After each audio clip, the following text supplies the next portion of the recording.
சகோதரிகளே, ஆண்டவராய் இயேசுவின் நாமத்தினாலே உங்களை வாழ்த்துகிறோம். இன்றைய வார்த்தை ஏசாயா 54:7. இமை பொழுது உன்னை கைவிட்டேன், ஆனாலும் உறக்கமான இரக்கங்களால் உன்னை சேர்த்துக் கொண்டேன். அப்படியாக தேவனுடைய வார்த்தை என்ன சொல்லுதுன்னா, இமை பொழுது, அந்த இமை பொழுது ஆண்டவர் கைவிட்டவரா இருக்கிறார். ஆனாலும் அந்த இமை பொழுது கைவிட்டு, ஆனால் இரக்கமான உறக்கத்தால உன்னை சேர்த்து கொண்டுன்னு சொல்கிறார். அப்படியாக இந்த நாள்ல தேவனுடைய வார்த்தை என்ன சொல்றதுன்னா, இமை பொழுது என்று கண்ணை மூடி திறக்கிறதுனால அந்த இமை பொழுது நான் கைவிட்டேன், ஆனா இரக்கமான உறக்கத்தை நான் சேர்த்து கொண்டேன். உன்னை எப்போதும் அவர் கூட வைத்துக் கொண்டு இருக்கணும்னு நினைக்கிறாரு, உன்னோடு கூட இருக்குன்னு நினைக்கிறாரு. ஆனா உன்னை கைவிட மாட்டார், எப்பவுமே உன்னை கைவிட மாட்டார். உன்னை கைவிட்டு போகிறவரே அல்ல.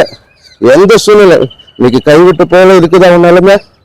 ஐயோ என்னை கைவிட்டுக்கிறார் ஆண்டவர், எனக்கு இன்னும் அவ்வளவுதான் அப்படின்னு நினைச்சுக்கிறா. உன்னை கைவிடவே மாட்டார். இந்த நிமிஷத்திலிருந்து உன்னை கைவிட மாட்டார். நீ எந்த சூழ்நிலை இருந்தாலும், எந்த நிலைமையில இருந்தாலும் உன்னை கைவிட மாட்டார். உன்னை கைவிட்டு போகிற அளவுக்கு அவருக்கு பாசமோ அன்போ இல்லாதவர் அல்ல. உன்மேல் உறக்கமா இருக்கிறார், இரக்கமா இருக்கிறார், தயவா இருக்கிறார்.